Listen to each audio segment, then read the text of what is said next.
Fartos xa da situación que están a padecer dende o inicio de curso con continuos retrasos e incumprimento de horarios, entre outras irregularidades, e vendo como as queixas presentadas por escrito, tanto a empresa concesionaria do servizo como tamén a propia Xunta, non fan o efecto agardado, os pais decidiron cambiar de estrategia e convocar unha concentración ás portas do instituto, na que tomaron parte tamén familiares, o propio alumnado e veciñanza en xeral. Estamos fartos de facer escritos á Consellería para que tome medidas e máis a transporte escolar e non hai forma. Entonces, como non atopamos ningún tipo de solución, decidimos concentrarnos aquí para ver se de algún xeito facemos un poquinho de presión. Dende que colleu a concesión Monbús, estamos tendo moitos problemas con varias rutas, non con todas, porque varias das rutas siguen as levando as empresas pequenas locais. Aí non hai ningún problema. O problema chega nas rutas que levan Monbús.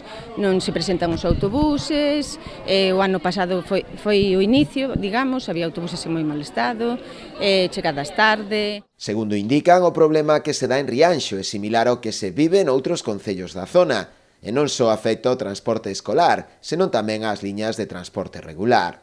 Aínda así, a situación vivida a pasada semana foi a gota que colmou o vaso da súa paciencia.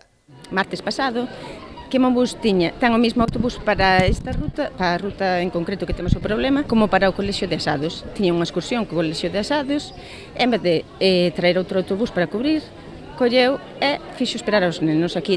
Chegou casi 40 minutos tarde. E con esta xa vai sucesivamente unha vez tras outra tras outra. A protesta tamén se sumaron representantes da práctica totalidade dos grupos presentes na Corporación Municipal, Bloque Nacionalista Galego, Rianxo en Común e Partido Socialista, que comparten tamén as queixas da AMPA.